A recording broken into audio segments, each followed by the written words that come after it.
The Cast and the Curious. Whoa. This is a somber one. This is somber. You changed it up. Just a little. I think for this one, let's mix it up. I am one of your hosts, Sarah Griffith. This was the first time I saw this film, and I'm joined, of course, by my franchise Sherpa. That's me. I'm Bridgett Greenberg, and this is definitely not the first time I've seen this heart wrencher of a film. I'm just gonna say this at the top, and I want to be absolutely crystal clear. Far and away, my favorite Fast and Furious film. A runaway, a run directly into my heart movie. Don't get me wrong, I certainly enjoy many of the other films that we've seen. This had me from beginning to end. I am like grinning. I am so excited to talk about this movie. I'm so happy you think that, because I also really, really like this one. I love this movie. Yeah, this is a top for me too. So I'm happy. I'm happy you think that. But I guess I should start off not being so sassy. Yeah, I need to make an addendum. I am fallible. I know it doesn't seem like that for my commanding voice presence, but I am fallible, and I gave you some faulty information. I believe in like trying to shelter you. And you lied. Just say it. You lied. And having seen these movies, a couple of them kind of drunk in the theater, my brainsies got scrambled, and I forgot. So I was wrong. I do know I gave you faulty information because for some reason I thought the post-credit in 6 happened in 7. And it does. And it does. But my memory of it got shaky. So, and then I just gave you some like straight up bad information. But no, really. I think that now that I've seen this movie, we could have watched this movie without seeing the post-credit scene. In 6, I would have eventually found out Han is dead. Yeah, where I did lie to you is saying that, Han was... I guess I didn't lie to you. I guess we just forgot.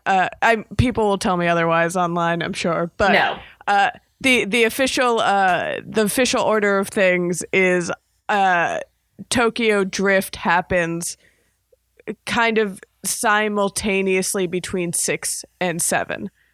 Yes. The events of Tokyo Drift happen kind of in between those. There is a mid-credit scene, I guess, in 6 where we see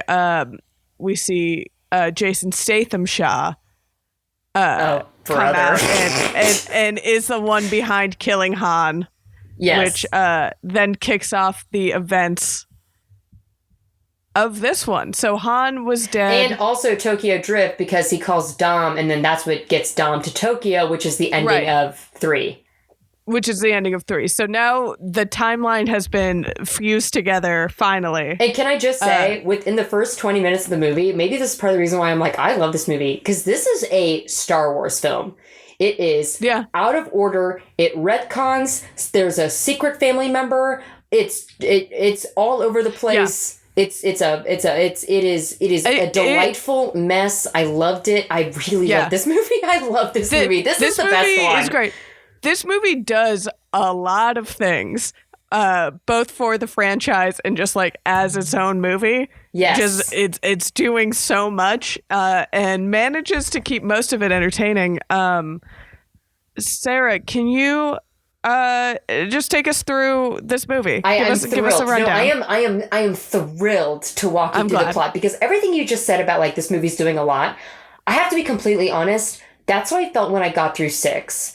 6 is a great movie. I don't mean to discredit how great 6 is, but it was so much. So many things were happening. It was borderline sensory overload. And what I loved about this movie is that it breathed. Like, it had great pacing. It breathed in and out. It was funny. It was light. There was mortality to this film. Like, yes. Okay, but Yeah, I would say, I think the reason you feel that way about 6, because 6 gets a lot done, and it's purely, I mean, there is an emotional aspect to it, but like it really just, it's getting a lot done plot wise. Yes. And it doesn't, when you say breathe, I think you mean like it doesn't let the emotion settle in, where this movie takes its time letting. Yes, these are real human beings that I am watching. Finding these people trying to find out how to act, you know? And I will say, part of why I love this movie so much is because I saw 6 and because 6 did so much work setting up this emotional payoff. And 6 was also emotional as well. Like the Letty and Dom stuff, I absolutely loved. I loved the continuation here. Yeah, I just really like this movie. Okay, so I'm going to just like dive in. So my very first, I'm going to also read some notes that I wrote alongside, which my very first note is, oh, fuck these movies. Because that was when I saw the 6 post credit with Han dying and it's actually Jason Statham. And I'm like, wait, this Shaw gets his own fucking buddy cop comedy movie with Hobbs later. Like, he just killed Han in cold ass blood. Yeah, no, it's especially after I did have that thought now knowing that there is a Hobbs and Shaw movie. It's so bizarre. Anytime you see those two together, you're like, oh no, this isn't like bad blood you can just like get over. This guy is a super terrorist. Yeah, and I will say this, I'm kind of jumping ahead here, but just as a general note, something that did kind of hit me weird about this movie is that there's like the mission to like kill Sean as a revenge for kill Shaw as revenge for Han. I felt like, wow, we moved heaven and earth to save Mia in the last movie. And Shaw is like still alive I don't know. It was kind of weird how they prioritized like, we have to kill Luke Evans Shaw. But Jason Statham Shaw, I mean, he could just go to jail. I don't know. Anyway, so I said, my note just says, what? He's alive. Oh, when they show Luke Evans in the hospital bed. Yeah. Excuse me? His face is like... How is he not just dead? And by the way, I have many notes in here that is, how is no one dead? Alive? Yeah, how is no one dead? Yeah, no, he's just like in the hospital bed. We don't really get a follow-up to that, but like I just assumed he was literally dead and in like ash on that huge airport runway. But whatever, maybe he comes back. I don't know. I can never trust these movies. You can never trust him. No one's ever dead. No, because they can just reinvent the timeline. And my very next note is, these are Star Wars movies. True. I loved the intro of Furious 7. It was like Dom driving and like the title text appears. That was kick-ass. Big all caps comment here. The race wars!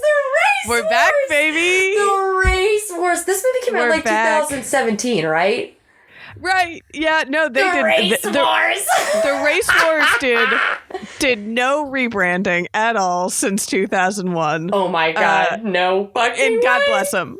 Oh, Jesus Christ. And then I wrote the Race Wars sponsored by Monster Energy Drink. Perfect. And of course. Also, of course, sponsored by the thing that sponsors all of these movies, which is tits and ass. We had a lot of shots of jugs. We had a lot of shots of big fat asses. James Wan is a genius. He packed in so much body in this movie. That was a long montage. That was a longer montage than we've gotten since I want to say Tokyo Drift. Now, I did appreciate in 6, and I made a big point about this, that they held on to that classic car race, hot chicks thing in 6, right until they needed it. But I also appreciate this movie just starting with it. Like, you know what? We know what you love to see, baby. This is the Fast and the Furious tits and ass. Yeah. I also think having that at the front of this movie, because as an audience at the time, you walked into that movie knowing that Paul Walker had died in the middle of filming it. Oh, wow, yeah. So you walked into the movie knowing that. So I think it is smart to have a scene like that up It's comforting. Front as like, you know, we're still going to do the thing. Yeah. You know. You can relax. Like, it's still the Fast and the Furious. It's still the Fast and the Furious. We're going to have a nice tribute. Like, you had known that. Yeah. Obviously, that was going to happen. But, like, you're going to buckle up, you know? Buckle up, baby. Yeah. Wow. That's really nice, actually.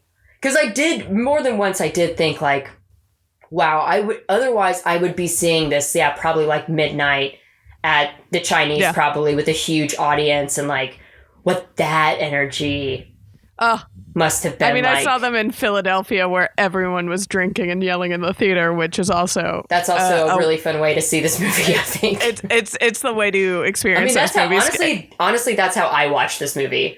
Go, like, if you have a chance to see a Fast and the Furious movie in theaters in Philadelphia, bring a tall boy and enjoy yourself. Bring a couple tall boys. Sure it's Corona. Yeah. Okay, so then I just wrote a small story I have about Iggy Azalea, who is a blink and you'll miss it cameo. I was kind of disappointed she wasn't in it more. She was literally just there for that one scene. She had a song. She had a song at the end. Oh. But I thought she'd be more like in like she wasn't the song though. Like there was the Charlie Puth. But I was hoping she'd show back later like, I'm ready to rise, get in the car, we're going to Bondi Beach, whatever the fuck Australians say. Okay. The IGGY. IGGY. Did I tell you? I think I did. By the way, speaking of Gal Gadot, who's not in this movie because she was making Wonder Woman, Iggy Azalea and I watched Wonder Woman together. She was in my theater when I saw Wonder Woman, and she parked her car near me, so like I kind of sort of like hung out with Iggy Azalea all night because like we got to the theater at the same time, and then we both walked to our cars obviously after the movie, and the whole time I was like, that is Iggy Azalea, and I'm not I feel nothing. I'm just more like, oh, that's who she is. Yeah, this is like more of a rough stuff admission, but that first single, I was into it. Oh, me too. I was into Iggy Azalea for a minute. I was into it. My brother was working at a fancy hotel at the time. No, it's pretty good shit. Yeah, honestly. And she walked into that hotel, and he called me. He's like, "Guess who just checked in? Iggy Azalea." And I went to that hotel and like hung out to like try to see her. This is embarrassing. This is a rough stuff story. Okay, wait, but I have another one. She had a song that sampled Cream. And I did like that song too. Yeah. The first two singles I liked, and then, Anyway, Iggy Azalea, maybe not that bad. Okay, anyway, moving on. My next comment just says Brian's minivan. I loved the fake out of like Brian's about to race and he's the minivan. I thought that was perfect. I loved him in the minivan. Cute. It was real cute. Oh, and this is probably where I fell in love with the movie. Eating with my hands, this Brian domestic life, Jordana Brewster, who once again turns in a truly an incredible performance in this film as like, I'm afraid he's disappointed with this life. I don't want him to be upset. Like that whole business, I was like, this is amazing. This is so beautiful. They're real people. Yeah. It's not just like, yeah, baby's coming, what are you doing? It's like, no, here's the reality of the situation. They are a family and their child is old enough to be in school. And also, I mean, it just like, Brian wants to be a deadbeat dad, but he's not.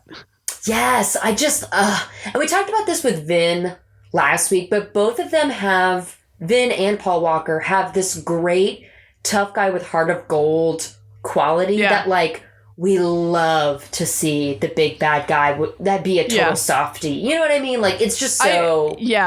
I kind of... I don't know. I was thinking a lot about it, but I was probably contextualizing it too much about... I was like, I don't... I love Brian. I would love to be in a domestic situation with him. I've said that. But I don't know if I feel bad about that plight of like, yeah, of course you'd rather be doing cool shit, but you got you got responsibilities now, Brian. Yeah, but here's the thing, like, I think, because really what we hear about his internal struggle with that is through Mia's point of view. Yeah. So I like that she's perceptive enough to notice that, like, oh, this really isn't his jam, but I think she is just concerned. I don't know if he actually is feeling exactly what, you know what I mean? Like, this is what she's perceiving, but I think Brian is actually like, yeah, probably missing a little bit of that lifestyle, but certainly, like, he's happy. Right. Yeah. They, like, at the end, that's a really nice scene with their kid. He's always playing and, like, happy around their kid. That was a smart choice. We can't even get into that yet. Okay. Cannot. Okay, then we move on. Letty goes to her own grave grave marker. Scene. Loved this scene. I definitely think Letty was short for like Leticia or another name. I didn't realize that Letty was literally her name. Yeah. A small thing to even give a shit about, but I'm obsessed with the women's characters' names in this movie, so clearly. Yeah. No, yeah, she has a nickname as a name, which cool. Letty again. Love Letty in this movie. Oh my god, love Letty, love Mia. Honestly, this one is for the girls. Like, I think this movie, part of the reason why I like this movie is this one's for the girls.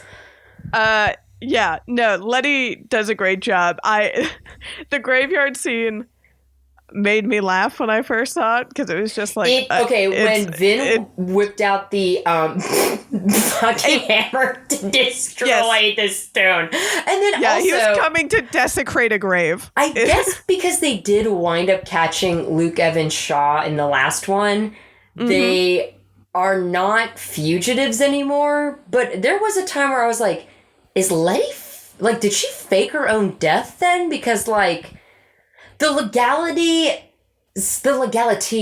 I should say, of this film, I just had to stop thinking about because it's like I'm not tracking. Well, she didn't fake her own death. They faked her death. Right.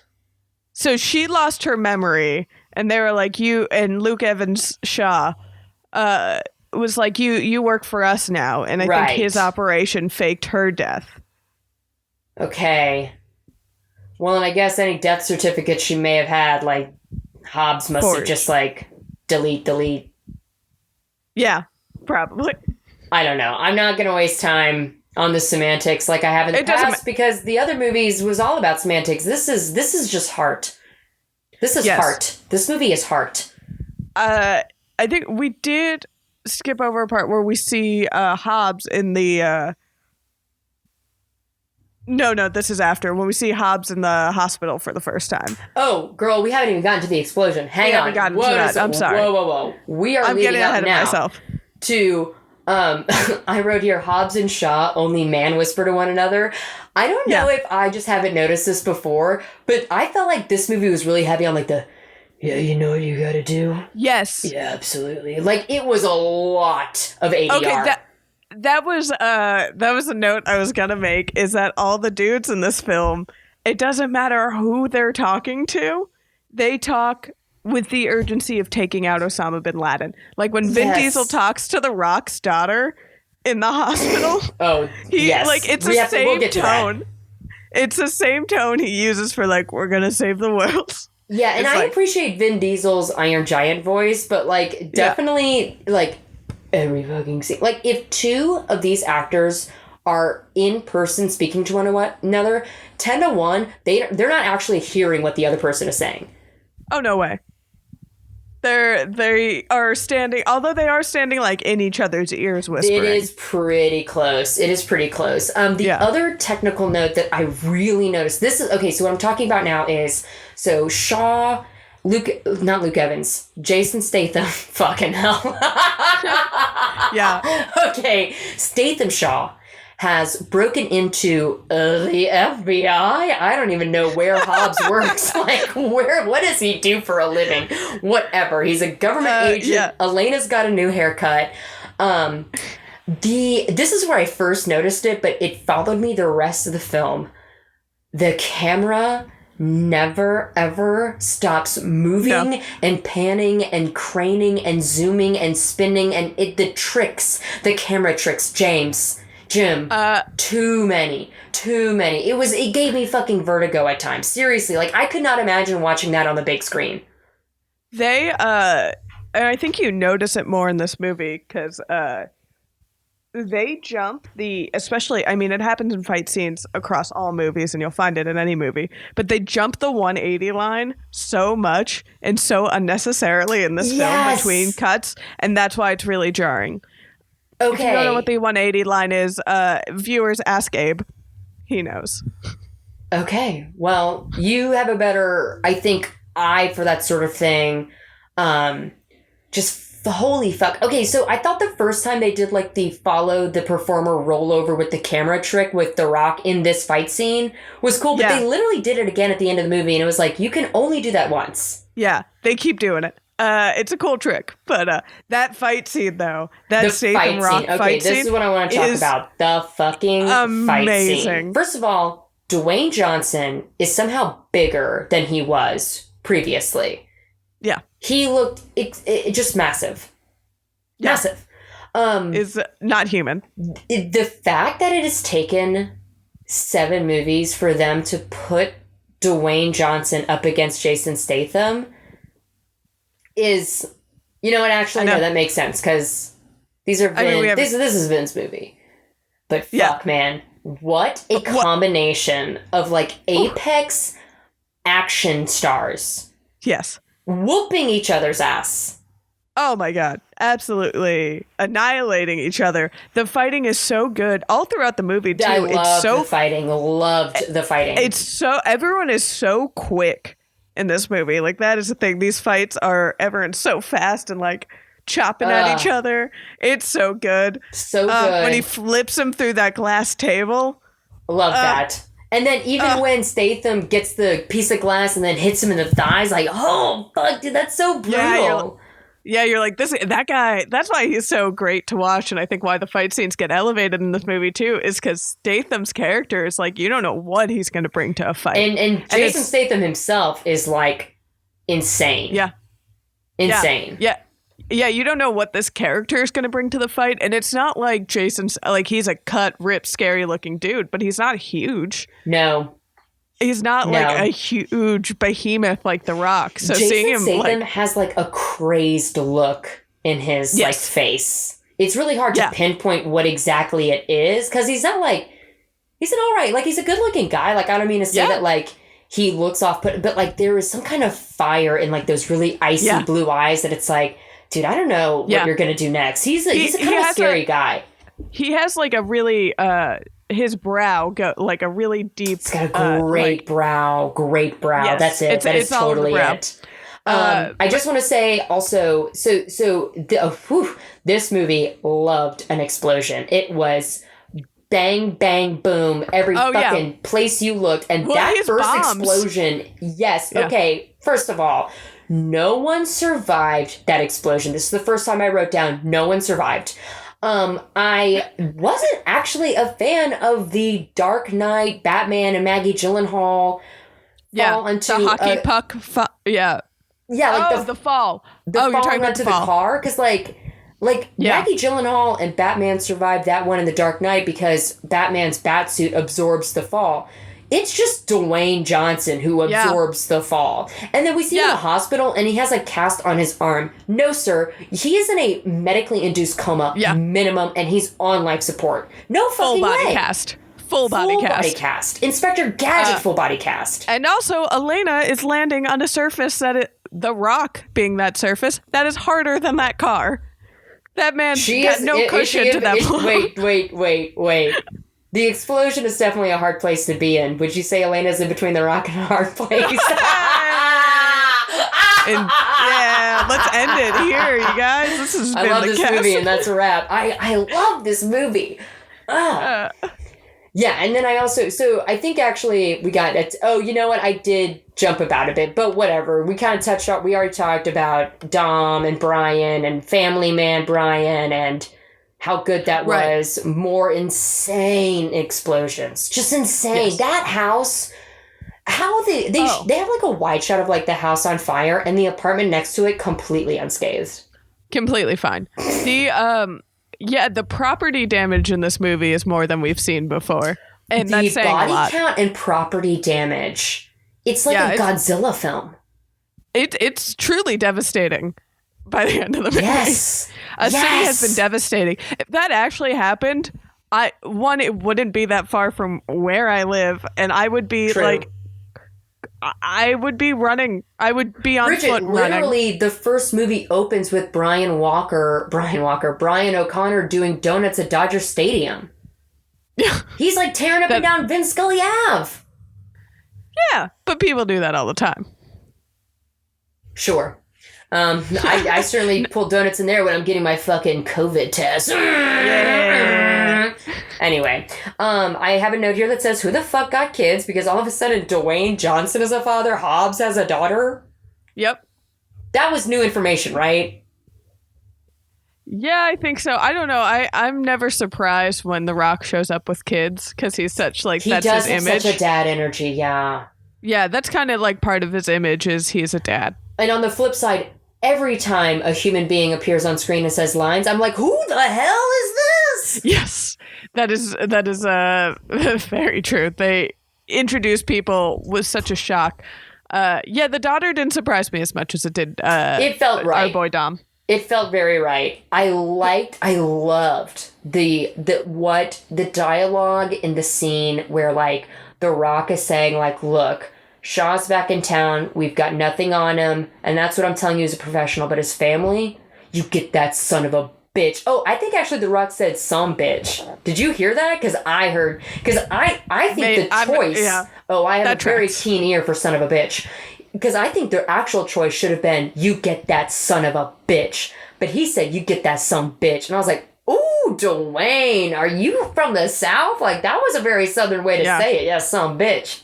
He's making choices in this movie. I think he's actually turning in an acting performance in this film where, what's the first movie he's in? Was it 6? Yeah. Rough start. He's definitely, this is Will Smith later seasons of Fresh Prince of Bel-Air performance. You know what I mean? Like, he's taking classes. And in general. God. Now I'm second guessing myself so much. No, it's okay. He wasn't. No. But yeah. No. Whatever it is, no. Don't worry about it. Okay. I thought the performances across the board were actually genuinely my favorite performances of each and every one of these actors in the franchise. Period. Yep. That's You have nothing to say to that. I agree. There's some, I don't know, like Ludacris is trying a little too hard to be punchy in this movie. It doesn't seem as natural. But it worked for me. It still works. The worst performance in this movie, we haven't gotten to that part yet, which I'm sure you want to talk about. Oh, you already know I'm going to get into this. Okay, so before we get to Japan, the really heinous... Wait, no, I'm not talking about Japan. Oh. I'll point it out. We'll get there. By the way, I'm so excited about this movie. My levels, I'm so sorry. I'm sorry, Abe. I am like screaming. Into this mic. Okay, no. What I was going to say is truly the camera trickery reached its apex and annoyance to me in the scene with Mia and Dom on the phone. Dom is in the hospital. Mia is at that palace in the DR. Right. And do you remember the camera circled both of them and like they continued to circle in between the cuts? And like technically it was very cool, but holy shit, the entire time they spoke to one another, it's probably like 5 pages of lot camera of spinning around. They easily went fully around both of those characters 4 times, at least. Way too much. And I wanted to look at that Dominican Republic house a lot more. You know what I mean? Yeah. Yeah. In my memory, it's such a bigger part of the movie, but I think it's just because like I built that place. Stunning. Gorgeous. It's a gorgeous home, and I want a crib-style tour of it from Mia. Yes. I also think, so Mia has this little scene with Brian that kind of addresses, like, you should be with Dom and this, that, and the other thing. I thought that was lovely. Again, Jordana Brewster, I think, like, this movie in the last couple of films, she has really been, like, the true heart. Well, she becomes the emotional center of a lot of the movie, like, once, like, she becomes pregnant. Yeah. Hey, like, once... Brian becomes a family man officially and not just like, this is my girlfriend, this is my wife. Yeah. It becomes like the thing that tethers these movies to the ground and like. Definitely. Yeah. It's kind of like when Mission Impossible introduced like a wife for Ethan Hunt. And like, even though she's like in there, out of there, like I always think they do Michelle Monaghan so right. Like they always honor the fact that like this is an important person in his life, even if they're not like literally still married. Right. It tethers the world to a real one. And I think in this movie in particular, like, there's mortality. Like, Han's funeral, that was, I think, so smart and really important to see that, like, there are stakes to this. And even though you always say these are superheroes with cars, like, no, people can die. And when they die, there's an impact and there's collateral damage to these deaths. Right, because they're so, especially because they've built this, like, idea of a family and how close they all are. And at first, like, the family, because everyone, like, when I first started watching this, everyone was like, oh, family, family, family. And initially, it didn't really feel like that because every movie was fucking different. Right. But they have really brought it all around, which brings us to Japan. Yeah, I realize what performance you're talking about here. I literally wrote down, ooh, this fucking guy. Far and Lucas Black back. Far and away, my least favorite character is the 55-year-old high school piece of shit. What is that guy's name? Jack? Lucas. In the movie, Sean. Oh, of course it's Sean. I mean, he is a Sean. Jesus Christ. Yeah, no. Ooh, this fucking guy. I did like the Giselle drop. Yeah. They're together now. And Giselle is for sure dead, and you cannot convince me other wise because Giselle is making Wonder Woman. And I'm watching it with Miss Azalea. Yeah. Giselle, she dead. As far as I know, she dead.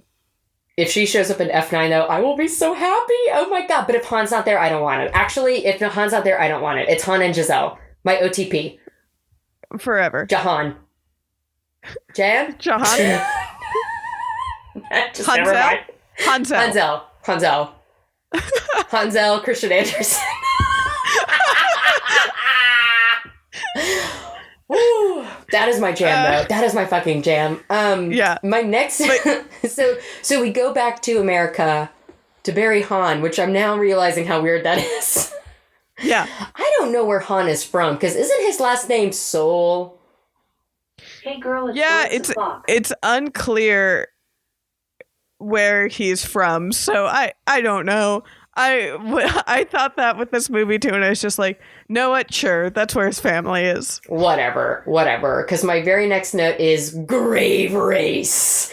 That was fucking cool when Vin peeled out after Shaw, and they were literally racing each other in a grave. That was so cool. They were in a cemetery, and they were in that fight. Oh, that was awesome. I loved that so much.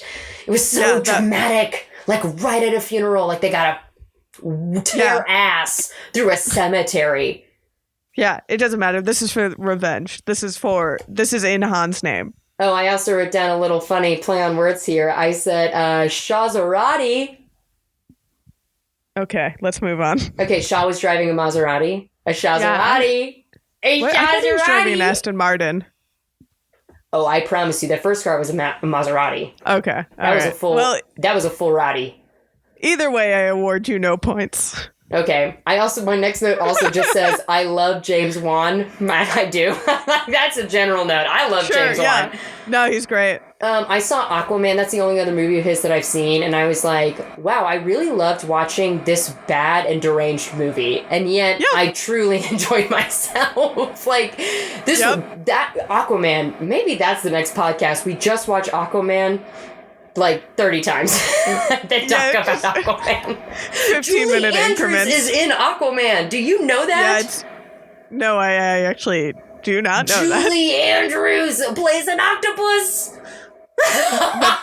That's incredible. I'm going to watch these movies right after we hang up. I love James Wan. Okay. My other note here is so they get into this race and then they go head to head and they do some classic car jousting. And somehow two men survive a high-speed head-on collision. Yes, I love the car chicken.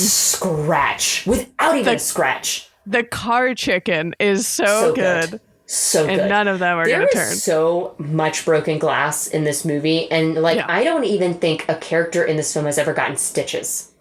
Yeah, no one's got cut. You know, they were... Okay, a note, though, for this franchise in total, I like to see some wear and tear. So I kind of want to see some busted lips, some black eyes. Yeah, like a little cut above the brow. Yeah. Something. We want something. Yeah. Because at the end of the movie, like, Vin has just, like, a trickle of blood down his bald head. No. No. No. No way. No. Zero shot. But I'm getting ahead of myself because then, listen, you thought I was shaken up by the casting decisions prior to this film. Let me tell you something. When Kurt Russell came into the picture, are you fucking kidding me? A standing ovation pretty much when he walks in. I actually think I knew I loved this movie before it got to Kurt Russell, but once it got to Kurt Russell, I nearly texted you like, I love this movie. Yeah. This is so random, bizarre, and yet exactly what I wanted to see. You're here for it all the way. Oh my God. Kurt Russell drinking beer, and I wrote, I love this movie. It's literally Kurt Russell drinking beer. I love this movie. That's what I wrote down. And he's drinking like a fucking a Belgian ale. Out of a keg at the FBI office like it's some sort of tech startup. Did that keg, was there even a cube of ice? How was that keg cold? They're at like a government facility and they just have beer on tap. I love that, though. Actually, if my tax-paying dollars went to that, I wouldn't be mad. I'd be like, all right, that's fine. If they want to keg a Blue Moon or another Belgian ale. No. Oh, my God. See, Kurt, he was missing the orange slice, and that bothered me. Like the Corona, no dressing on the Corona, no dressing on the Belgian ale. You guys need some fucking citrus. Everyone in these movies needs some citrus. An orange wedge, a lime wedge. Some salt. Come on. These are men on the go, Sarah. They live their life a quarter mile at a time, and they cannot be slowed down. Do you want to do that one more time and say it correct this time, or? No, the people got it. I hope. Because it was solid. Ooh. Otherwise. It was solid, but then you just tripped and fell down those stairs. I just kept swallowing the end of every single word. You tried to walk it off, but no, you were on the ground.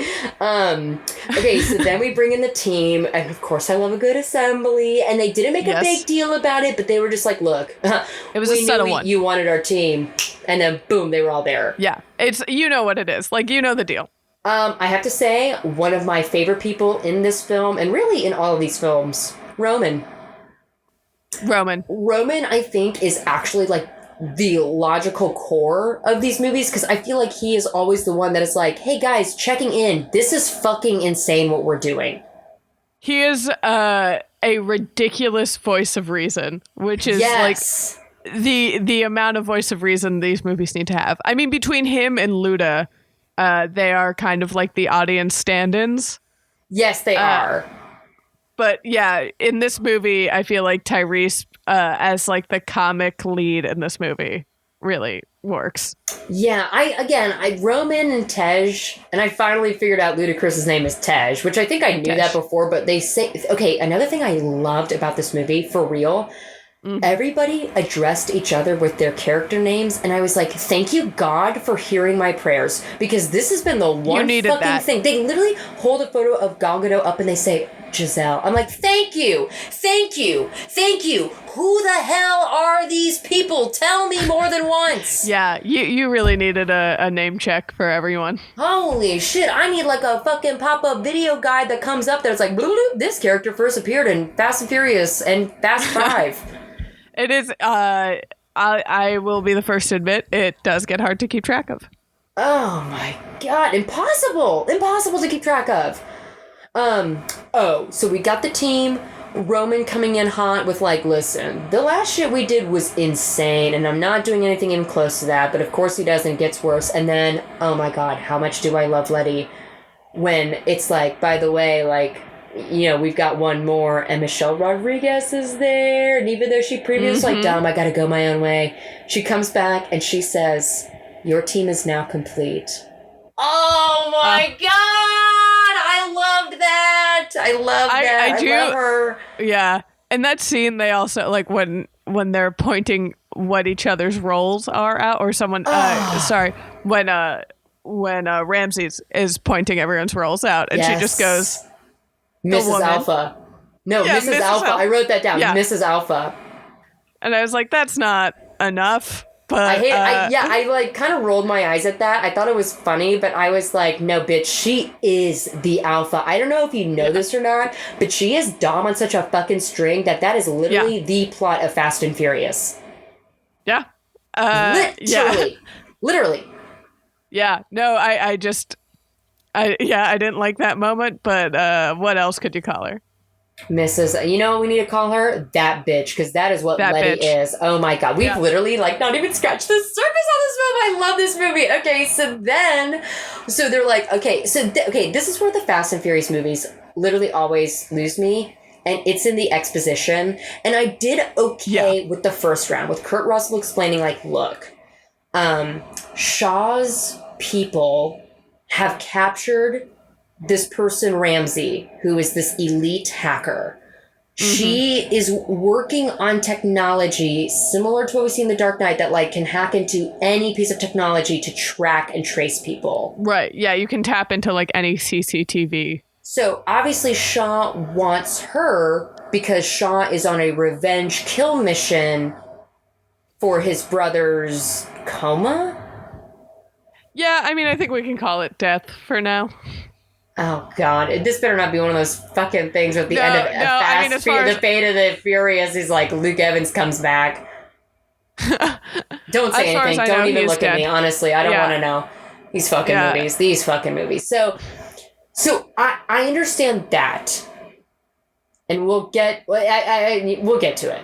So that was like, okay, actually, this is the first time. And I think it's because Kurt Russell delivers this. And Kurt Russell is actually a very real and very good actor. Like he has like a real acting resume behind him. And so like that, I was like, I can't believe I'm gonna say this, but I'm following this movie. Like I understand what they need to do. I understand what the stakes are. We have a great continuation of the Shaw family line of baddies from 6, right. and this checks. Everything is good for me here. Yeah. Then they're all in their cars, ready to start the mission, and their cars are shaking. And it was like, are they like in the back of a car? Like, are they in the back of a truck or a van? Like, I'm trying to piece this together.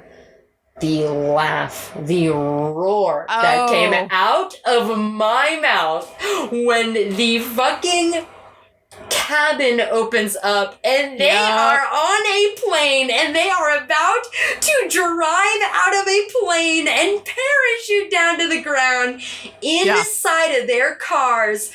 Oh my Masterpiece. God. It's incredible. That is it.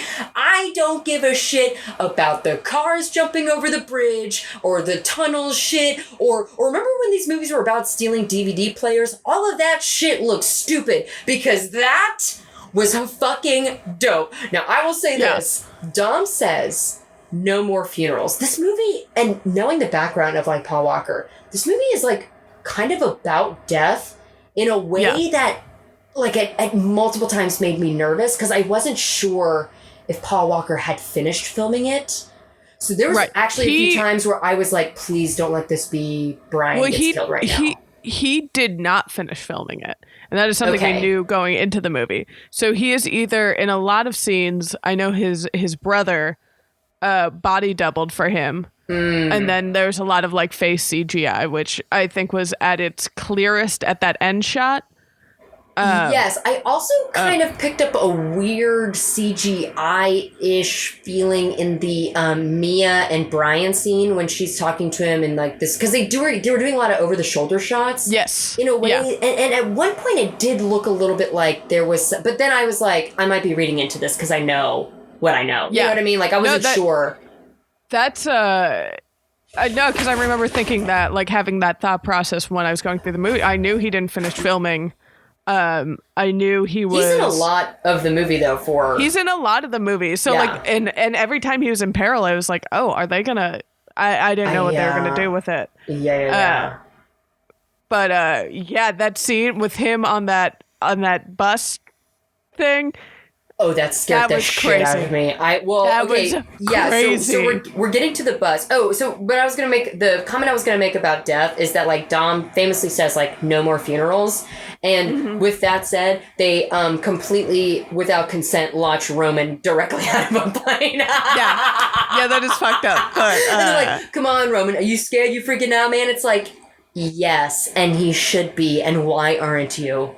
Right, you have brain damage, all of you, for not being scared of jumping. In addition to mercury poisoning, each and every one of them have about a dozen uncalled for concussions, like unchecked. They all have CTE.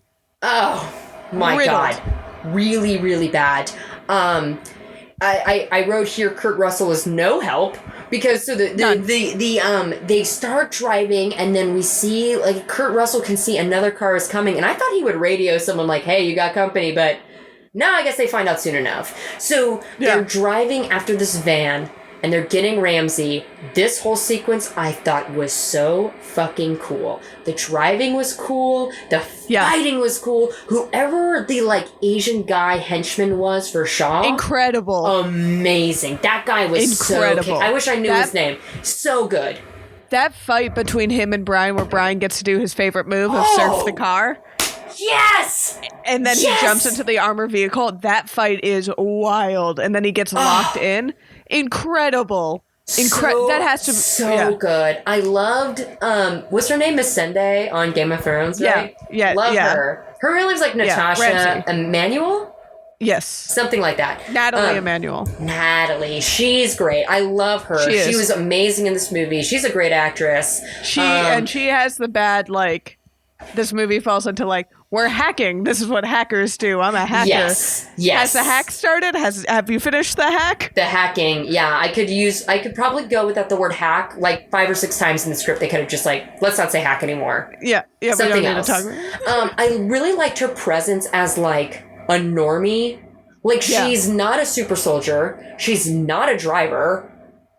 She's not really anything more than a hacker. But I appreciated her because I think again this was like actually a very mortal film and like the stakes for her are so high because this is the first time presumably she's ever jumped from one fucking car to another versus everyone else in this movie does it for fun. Yeah, I mean she does have some seemingly sketchy connects in the Arab Emirates. So I don't really know. We're going to get to that because that actually, they lost me a little there in terms of information for the film. So that's fair. But the bus shit, that was so good. And I did start to get, I literally said out loud, like, please don't let this be it. Because I was like, I don't know if they're going to kill off Brian in this movie. Right. And I was, like, the stakes in that scene for me were like, real. Like I really was like, please don't die. Please don't get hurt. I mean, that's also they do a good job, and even Dom has a moment like that where that whole like sequence is like, how do they get out of this one? How do they get out of this one? How do they get out of this one? And that like all culminates with Dom being surrounded by Jason Statham's guys. And okay, who the hell are those people? Who is the black man with the gray beard? Who? So he who the hell?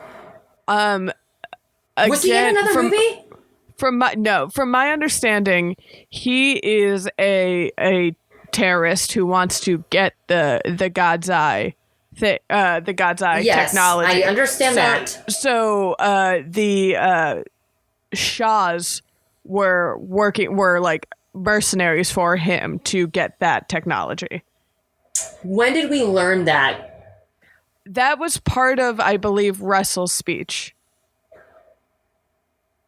I guess because I when I saw him, I was like, I feel like he must have been somewhere. Wow, that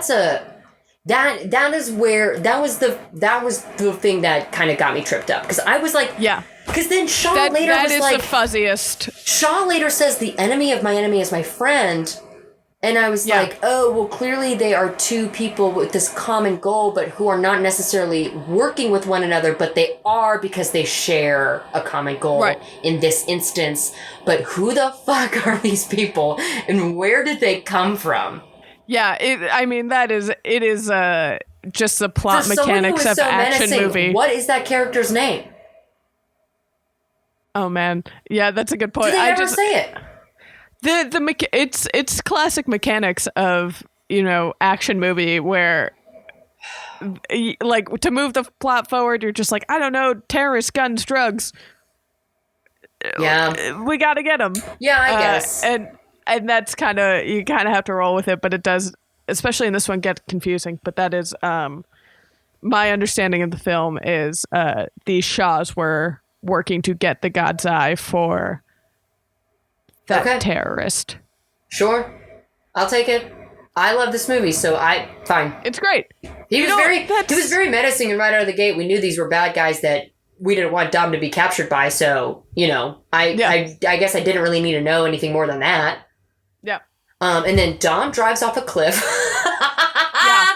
Oh. But I like that he put the roll cage. Yes, just like Shaw did, like he fucking learned. He fucking learned, but also I was like, wow, that roll cage is doing a lot. No one survived that. No. Unbelievable. Speaking of surviving, though, Letty peeling the 180 and Brian grabbing the spoiler of the car was awesome. That was sexy. That was fucking cool.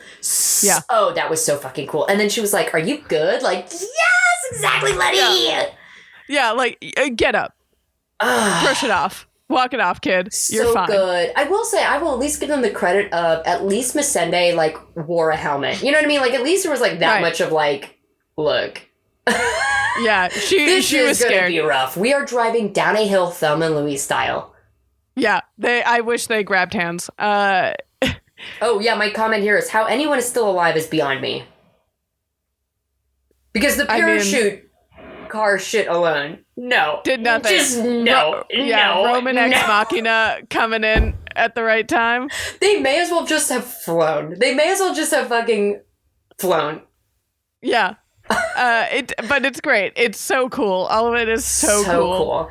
Then your mind is so blown that you're just like attracted to it all. Again, it's so I good. really already love this movie by this point. So at this rate, like literally anything and everything, I was like 100% I'm in. Then Ramsey explains that like she has, there's a version of the God's Eye in Abu Dhabi, as she calls it with her British accent. Yes. And she gave it to a friend. Yes, I did write down the line, Roman and Tej are objectifying her at the beach. And I basically wrote down, so she's too hot to hack. Yeah, she's too hot to hack. And maybe there's more to learn in the 8th movie, but I was like expecting her to like turn. Because I thought them talking, I was like, oh, maybe it's going to come back that she isn't a hacker and this is like a, they got your ass. Kind of exactly. This is literally a honeypot because she does look good. She does. But yeah, it's funny to me that even I think in that scene where Brian finds her and takes off her hood that they have her in, there is a moment of like, oh, I was hoping you are a dude and I could just throw you into the car, but you're a hot lady, so yeah, we're gonna be careful. Great, exactly. Everything that happens in Abu Dhabi, I love. And I think what I really appreciate about it is, first of all, coming through Ghost Protocol. Yes, we fucking love these big-ass buildings and some bullshit that happens in these big-ass buildings. Like, I fucking love to see it. But it's just so... it's such a striking contrast to where we've been before. Like, we've been to exotic and beautiful places, but, like... I just absolutely, I'm obsessed with when this happens in movies. I will never tire of it. I love when my team of misfits get dressed to the nines to go undercover at some fancy party. I am like a kid in the candy store every single time. I love to see that. Everyone looked spectacular. Yes. Well, what I love about that scene is everyone does look great. But Paul Walker's character has the boring white guy suit, like where like Vin is in a tux. We've seen Paul Walker in suits before because he used to be a Fed. Right. Everyone else, like Vin's in a tux. Roman's in this like awesome red and white tux. Awesome. Like everyone is in like formal, and he's in like, cocktail attire. Yeah, he's just almost wearing a sport coat. Yeah. He's just in a suit. I mean, he looks damn good in that suit. Fabulous. And Michelle Rodriguez in that dress. Oh, my God. Here's... Stunning. Stunning. Gorgeous woman. Who can kick ass against who I think turns in the standout worst performance in this movie, any movie, is Ronda Rousey. Yeah. I mean, when I saw her, I've seen her host SNL. So as soon as I saw her, I didn't even consider her an actor in this movie. I was like, well, she's here to fight. She's here to fight. And that, I mean, she was, that fight, honestly, that fight was advertised and I was stoked about it, but it was, I think I overhyped myself for that fight. So it's always a little disappointing for me. But yeah, the fight in 6, I think, is definitely better. Yes, than this. With the in multiple locations as well, and plus they've got Gal Gadot. I like that they do cast women in these movies who like either like kick ass themselves or like literally have careers in kicking ass. Yeah. Yeah, no, because like Gina Carano used to be a wrestler. Ronda Rousey is literally an MMA fighter. Gal Gadot was in the military. And then Michelle Rodriguez is just a tough ass bitch. Yeah, no, I believe and look forward to every single one of these fights. But Ronda Rousey is a terrible actress. Anytime she speaks, I was like, oh, just do the stuff with your fists. Just hurry up. And one punch from Ronda Rousey could probably kill you, but Michelle Rodriguez was taking those hits. In that dress. The dress moved so well with the fight choreography. And I think like as a woman who wears dresses, I'm sometimes sensitive to that in an action movie. Like, it does look sexy and sleek, but you've seen the movies where you're like, okay, not in that dress though. Like Ronda's dress, fucking chance. Yeah, Ronda's dress. No, that thing is tight. You can't fight in a mermaid cut dress. No, she had one of those like Hervé Laguerre like wrap tight. Body contrast. Actually, can I just say kind of something shitty? I didn't think she looked good in this movie. I didn't like what they did with their hair, and like they put the gold in her hair. And I agree. I think I don't think gold was the right choice. I didn't like her dress. I didn't like the way they styled her. She's a beautiful woman. I just didn't like how they put her together in this movie. Yeah. Also, she's like your security detail. Would you really have her in a dress like that? Well, everyone else is wearing like a full uniform. Exactly. So, like, let her... I thought it would have been, like, if she was wearing, like, a suit or something, that could have been, like, hot. Yeah, that's not these movies. So I don't think I swear to God, I feel like that's a dress that she owns. And then for the hair, they were like, let's do something sci-fi. Like, her hair was distracting. It was bizarre. It was weird. She didn't... It was very shiny. They put a lot of product in it. It was very, it literally gold glitter was in like the roots, like in her it was very like slick to her head. It was not going anywhere. And meanwhile, Michelle Rodriguez is like flowing all over the place. Oh my God. And when she put her hair up to kick her ass, she also just looked so elegant. Like, God, she was so beautiful. God, I love Letty. Meanwhile, really that whole party sequence I fucking loved because one, again, it was nice to have a set piece that wasn't like a garage. It was also grungy nice underground thing. It was a daytime fancy event. Right. And also I like that part of the heist, if you will, this time was Roman being a goofball. Yes. Roman being the distraction. That's a classic heist move. And I go for it every time. Mm-hmm. I like Tej and Ramsey together as well. Like, I thought they made for a really good duo and a really good pair. Yeah. Then we have the boys who go to steal the God's Eye out of a car, and Vin Diesel lifts up he deadlifts a car. He lifts up a car and holds it for minutes. Yeah. He is deadlifting easily Dominic. like a ton. No, Dominic. Yeah. I am at what? A car's like a ton. I don't know. Math. He's not lifting the whole thing, but let's say, so he's deadlifting at least 500. That's a lot. Does a lot. And he's not maxed out. He's not maxed out on those. No, because he doesn't. I mean, he looks like he's like holding it, but it doesn't look like he's like, Brian, come on, you gotta get this in gum. And Brian is like, by the way, Brian just was like, oh, I'll get underneath this car that you're holding with your hands. Yeah, that's a lot of trust, which, you know, comes with the territory. And by the way, the thing that they wound up getting by Brian punching a hole into the computer and like reaching into the car. I'm like, why don't you guys just fucking do that in the first place? No, why? I know why they do really it like easy the when car. you could do it cool and hard? Yep. Sarah Griffith. Yeah. 2020.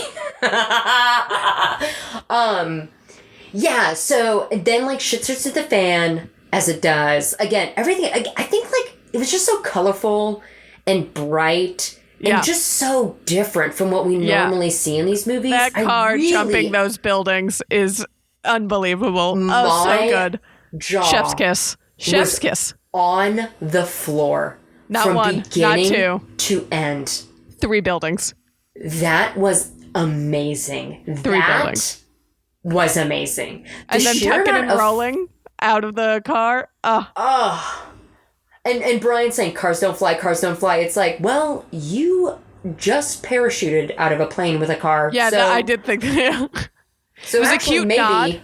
It was a cute nod to the sun, but I also had the thought of like, didn't you just fly in a car? Like days ago? I don't know, hours ago? I don't know the pace. I know, I can't make heads or tails of day, night, time, location, or who anybody is. But you're here for all of it. That was so awesome. That was just awesome. Then from there, so they get the God's Eye. They're able to track Shaw. He's in this garage. They go to get him. Surprise, the enemy of my enemy is my friend. And then these people, who the fuck ever, they're back.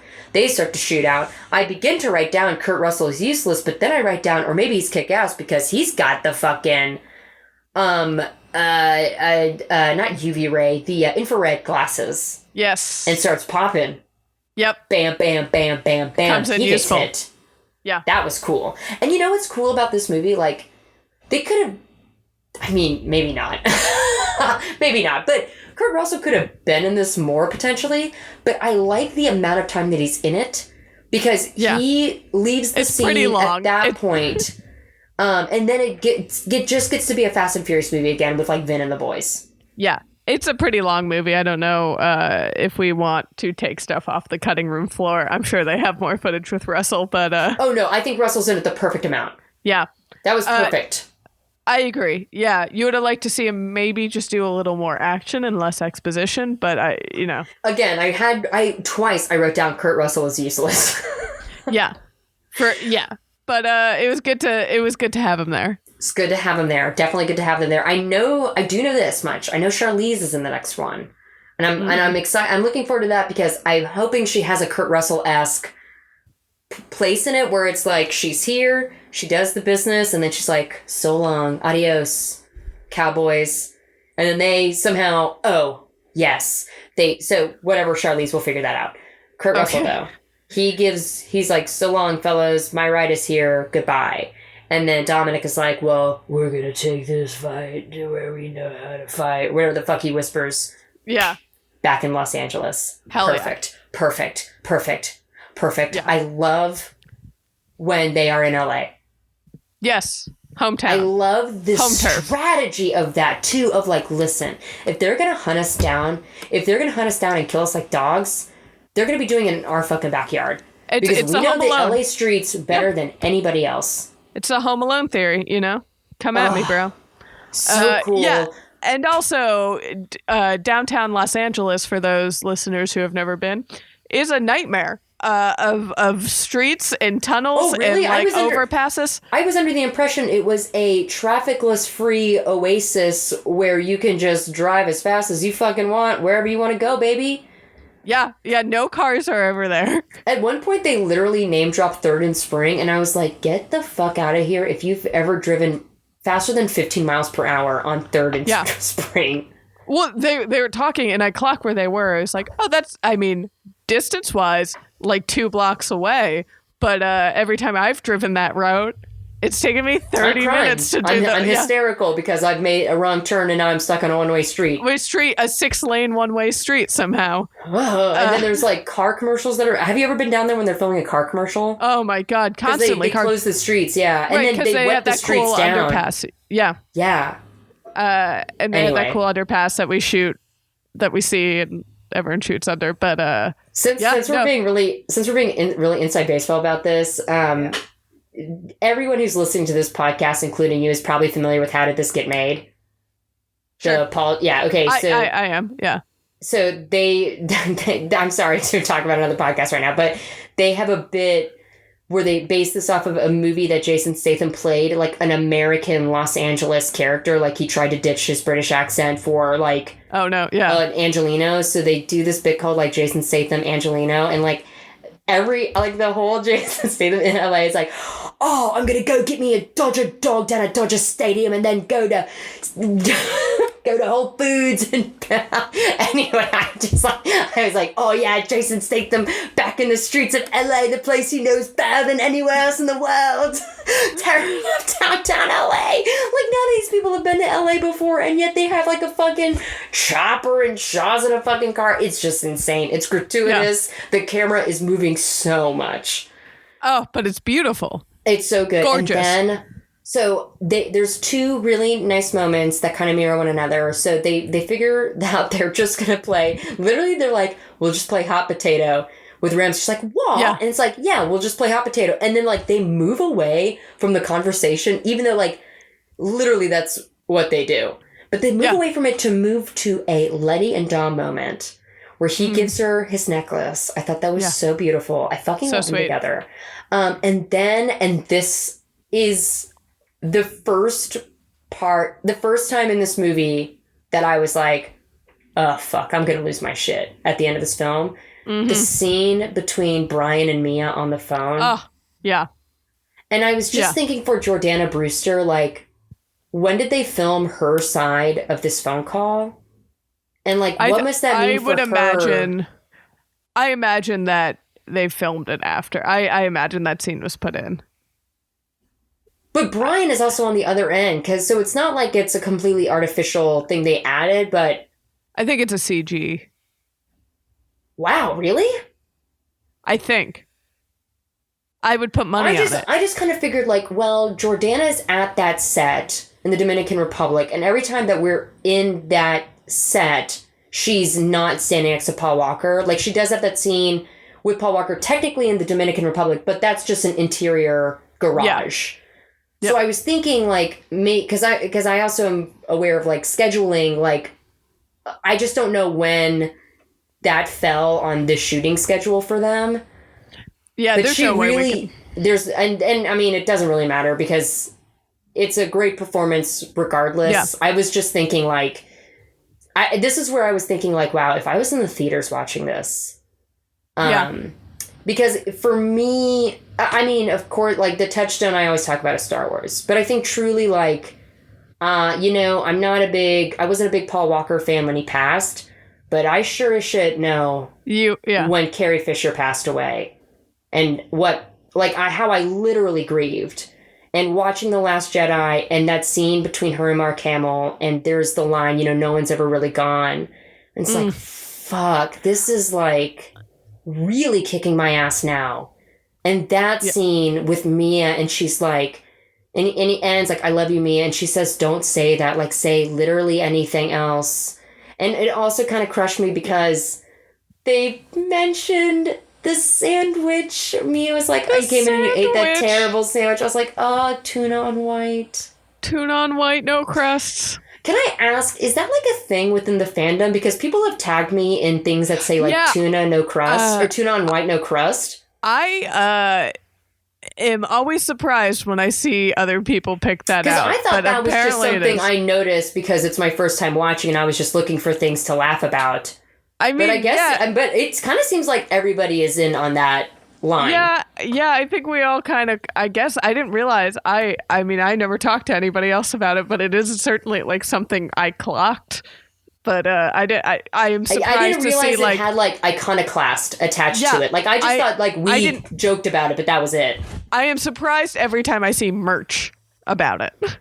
Wow. Okay, so I like actually keyed in because I just remember like when I watched the first one, the only note I wrote down was tuna on white, no crust. I didn't realize that was kind of like it's a trap, kind of a throwaway line that people hang on to because it's like fucking insane. Yeah. So I'm glad though. Like clearly that goes to show that like I am enjoying these movies the way that real fans do because I clock the same thing they clocked. Yeah. Because real fans always make podcasts for everything they watch. That is true. Yeah.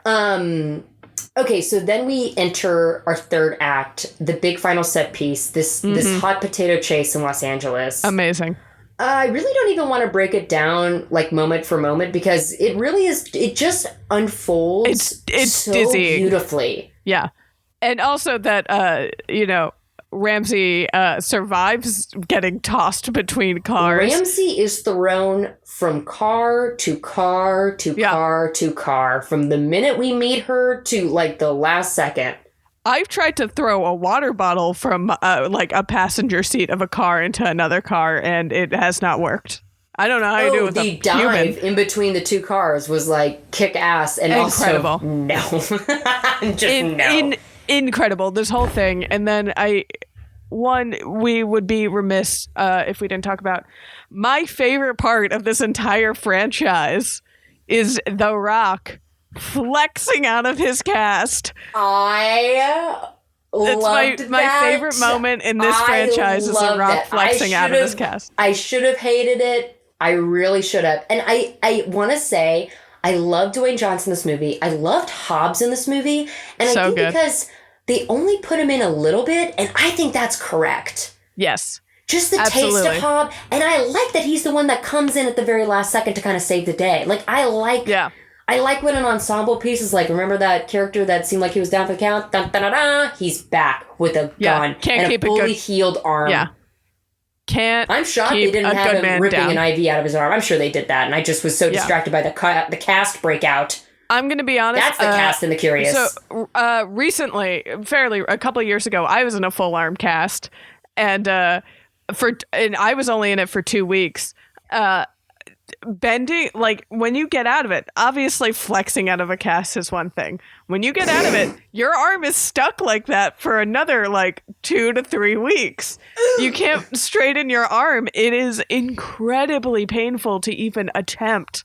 And the fact that he's just like, I'm good now. That part. Yeah, Bridgett, maybe to you, but not a full grown man like Dwayne The Rock Johnson. Not to The Rock. Also, a great moment I loved is this is before the fight is full blast, but Brian suiting up in his tactical gear and then ripping off the FBI logo on the vest. Oh, sexy. That was sexy.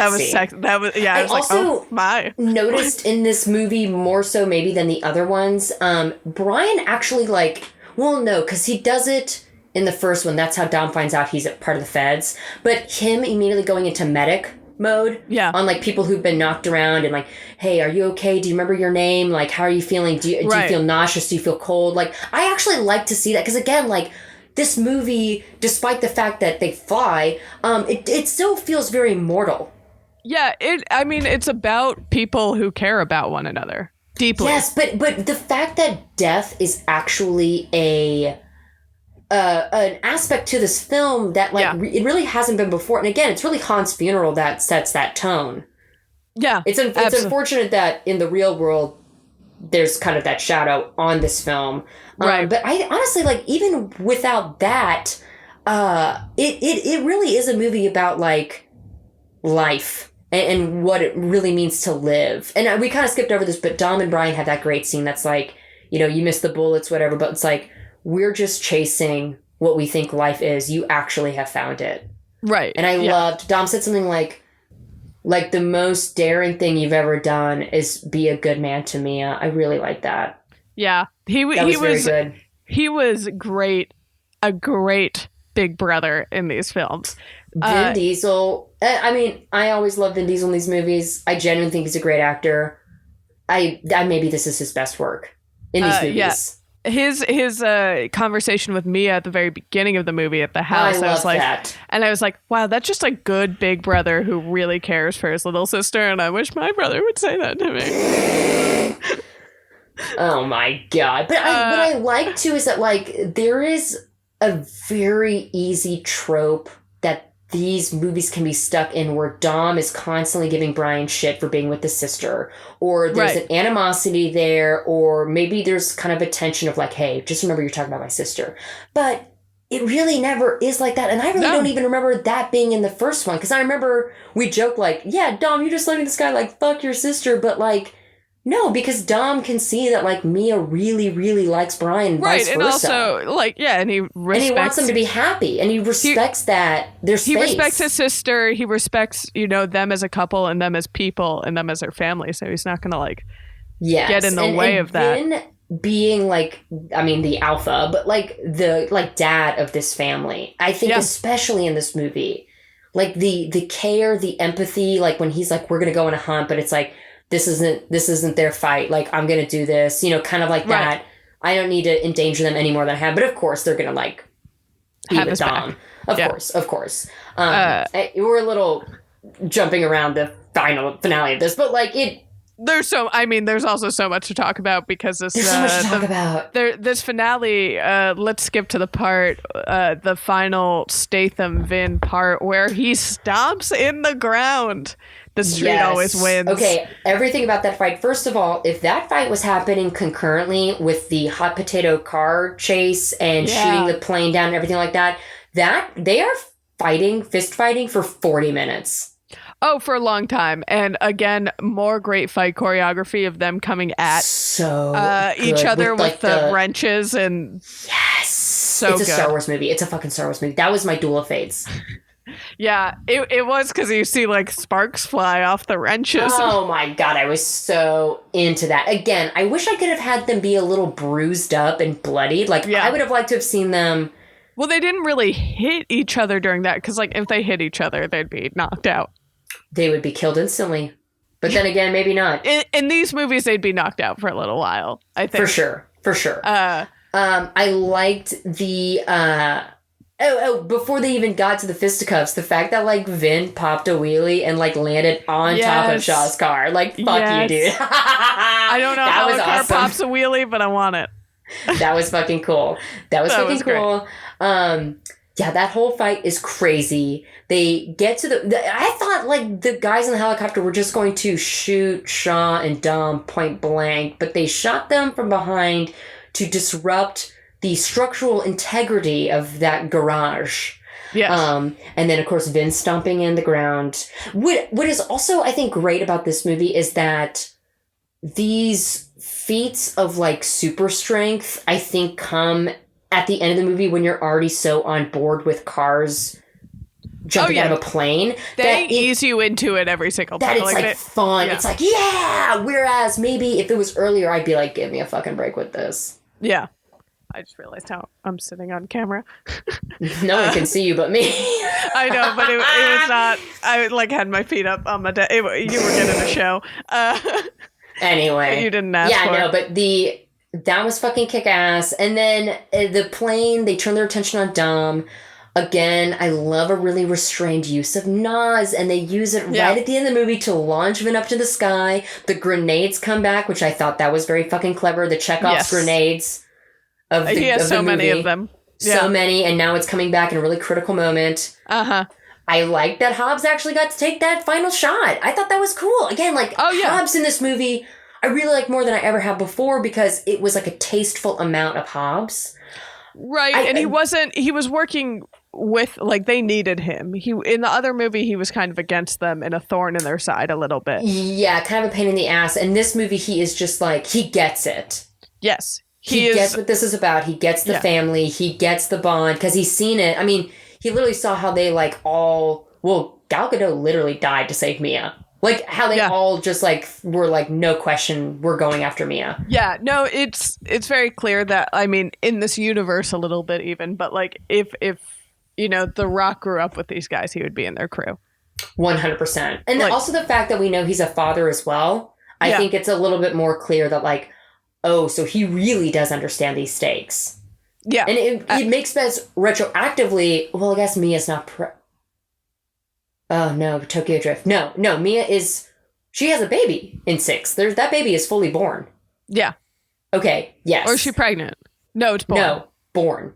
It's born. Because I remember there was that amazing scene, again, Jordana Brewster, so good, when they capture Mia and Elena runs away with the baby. Mm-hmm. Yeah. High drama. High. It's very good. Stakes. Then, so they've taken the plane down. The one part of this movie that I was mildly disappointed in, but I stuck with it, and it's okay. Dom kind of almost died in the last movie in a big fiery explosion. Yes. That he walked out of.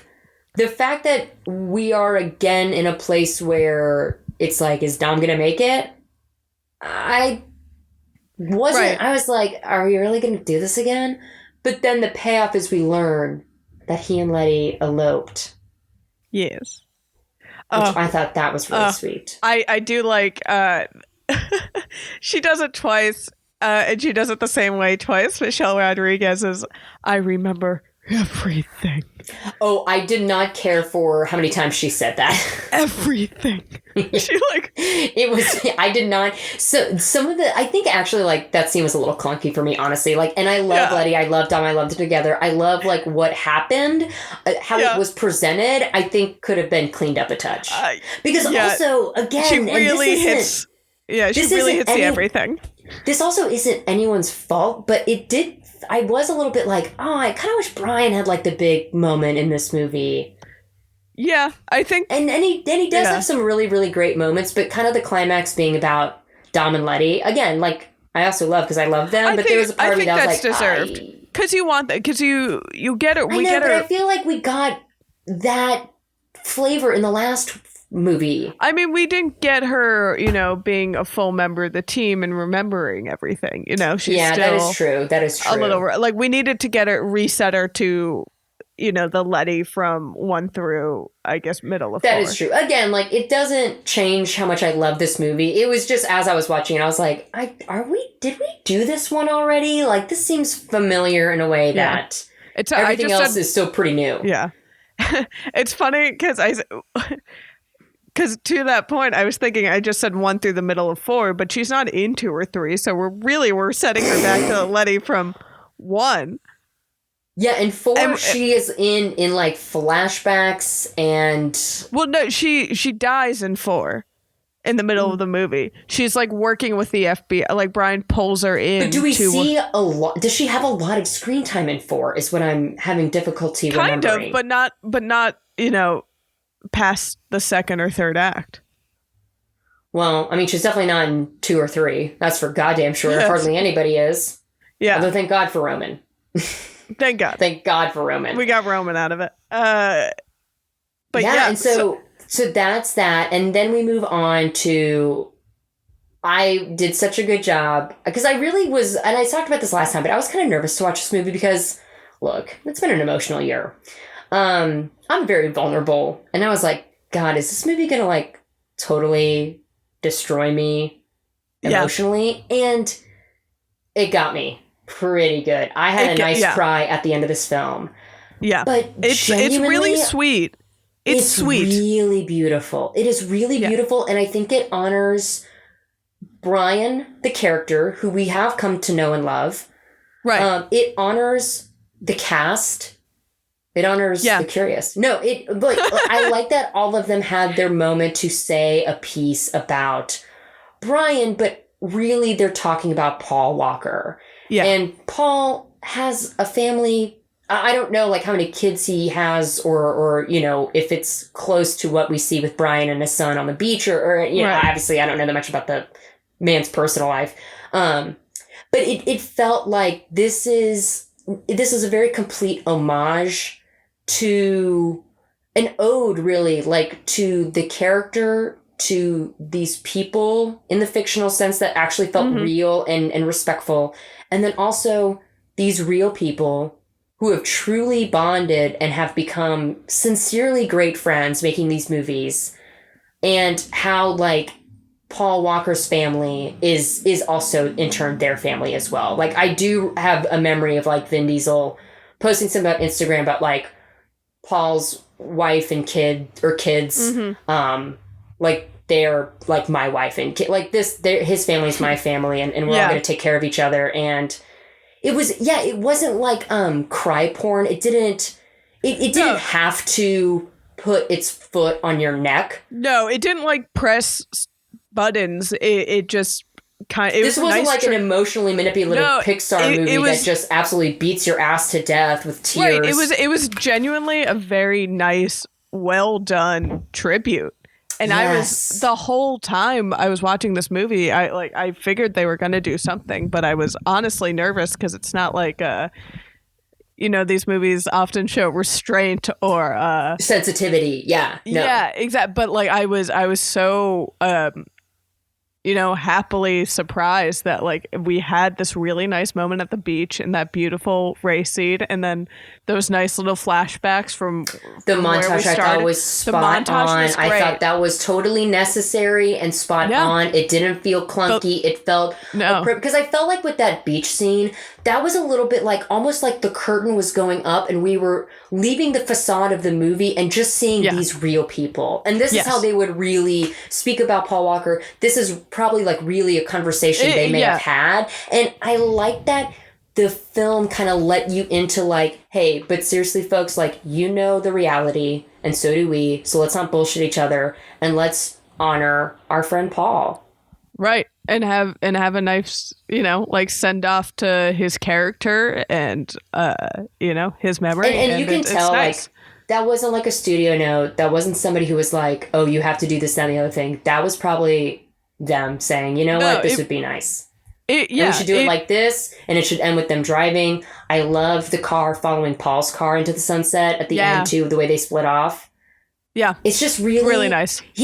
His death is so tragic. It really is. It really is really upsetting. Because even though I didn't know who he was at the time, I still felt that pit of like, God almighty, like he was young, he died in a car crash, like of all fucking things, like it's just the reality is so tragic, and this movie is so beautiful, and it uplifts instead of weighs you down with sadness. It praises instead of like raining the grief on you, because really, I think if you're at this point in the movies, you love these movies, you're in on these movies, and again, that was kind of a moment where I was like, I wish I could have been in a theater and had shared this moment with other diehard fans. It was really nice because it did feel like a celebration instead of like a celebration of like where these movies came from and this character and Paul Walker, the man's memory, instead of look at this tragic thing that happened, even though that's absolutely true. It's in our minds, and they were smart enough to know that, and clearly these movies have the heart enough to know the right way to to deal with something like this. Yeah. And by dealing with it, address it head on. Yeah. Be nice about it. They didn't stew in it for a long time. It literally was just like, it almost feels like an epilogue to the film. And it just has such a nice, like a flower to the end of this movie. I kind of remember thinking, because at the time, in the back of my head, it was like, are they going to do an 8? Are they going to continue the franchise? And I thought, cynically and albeit correctly, of course they're going to continue. But at the time, I was like, maybe this is the last one. And if so, I'm okay with this being the last one with this ending. Yeah. But then there's also the aspect of like, well, I mean, what would Paul Walker want for, like Vin? Because we talked about this also, that like they love making these movies. Yeah, they fully love making these movies. I don't think it's I don't think it's in bad taste of them to have continued making these movies. I will say that, but at the time you just like you didn't know what the. I mean, again, I was fully nervous to watch this movie, genuinely, because I was like, I'm not sure what I'm signing up for here. And I remember having some of that too, but they really nailed it. It's a nice memory of Paul Walker. It's a good, it's a really good epic movie. He gets some great moments. We get some great acting moments. Yes. I was happy when you liked this. Moments. Yeah. I was happy that you liked this one as much as you did, because I also really love this one. Bridgett, I love this movie. And I kind of love this movie. Yeah, I kind of thought you would, because there's so much to grab onto in this movie. Like there are amazing set pieces and like good emotional scenes. And it exhales and it ramps up and it slows down. It's funny. Like, I genuinely laughed at a few times. Like, I normally I come out of these movies feeling confused. Yeah, but this it's a little dizzying. Immediately, like, there were some plot details that I was a little bit like, okay, I was a little shady on this, but like, truly, I just think this thing just moves so beautifully, and God, I love this movie. It was like everything that I like about the Fast and the Furious films put into one. It had ethos, it had pathos, it had logos. It definitely had logos. Can't forget about them, Logan. Yeah, and I think that is also because of how this movie ends. This movie ends with a big, I mean, it's emotional, but it's a breather. You know, you let it allows, everything you just saw, and in retrospect, how that connects to everything else that you've seen of these movies previously. It allows it all to settle in. So it leaves you feeling really good about the franchise and what you just watched. Yes, I am. I'm telling you, this was just... Yeah. 5 rooms. I mean, let's just get that one out of the fucking gate. 5 out of 5 rooms. Absolutely. Absolutely. Yeah. Hell yeah. I love that. I love that for you, and I love that for us. This is definitely... I gotta think more about my ranking. I think I'll give an official one at the end, but this is definitely top 3. To me, I would say this is numero fucking uno, and then 2 and 3... My second and third favorite, I think it would be either 4 or 6. Interesting. Okay. I really like Fast and Furious. Huh. All right. I like the back to basics. They're back in LA. Yeah. But then I also now love Tokyo Drift. Yeah, exactly. This movie is like where you start realizing that Tokyo Drift comes around. I also do like Too Fast, Too Furious in retrospect as well. Like, look, that's why I've seen these movies so many times. When they're on, you're like, yeah, I'm gonna watch this. You're just like, hell yeah, I'm in. When you see it pop up, you're gonna sit down. That's kind of fading for me just a little bit is Fast 5. I like 5 a lot. Yeah, but I still do like 5, because like that's when they're on the run and they find out Mia's pregnant, and it's just, for some reason, that's the one that's kind of like fading for me. Interesting. Okay. But I do, I mean, these are fucking rewatchable movies for sure. But ranking them is actually, it's tough. Yeah, but to me, this is a runaway. Number 1 with a bullet. Yeah. Oh, wow. I love this movie. I truly... Thank you for letting me watch this movie. Hey, you're welcome, buddy. As a friend. Yeah, and thank you guys for listening to us talk about this movie. Wow. We love that that's a thing that we get to do. And of course, you can follow us on our socials at Bridgett Tweets. I'm at SK_Griffith. You're better doing that. At Rough Stuff Pod. That's Twitter, Instagram, That's an entirely Facebook. Different podcast, but listen. It's an entirely different one, but we have plenty more Iggy Azalea story. We have a whole Iggy Azalea episode. We clearly have a lot of Iggy Azalea content to talk about. Of course, go to the Small Beans Patreon. Check your donations if you so please, but also feel free to rate and subscribe and leave a comment on our iTunes feeds. Yeah. And that Bridgett, helps a lot. Yeah. Did I do good? I just want to say, I love you. Say it back, say it back, say it back, say it back, say it back, say it back, say it back. See you again. It's been a long... Jesus Christ, I love you. Friend I love you, buddy. That's a first. Family.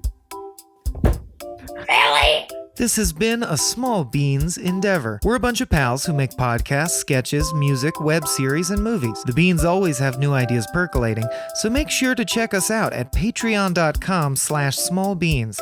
That's patreon.com/smallbeans, where you can browse all of our current and past content, see what we've got planned in the future, and learn how your support can help the small beans grow into huge, giant monster beans. If you enjoyed this content module, please like, rate, subscribe, or tell a friend about us. We love you!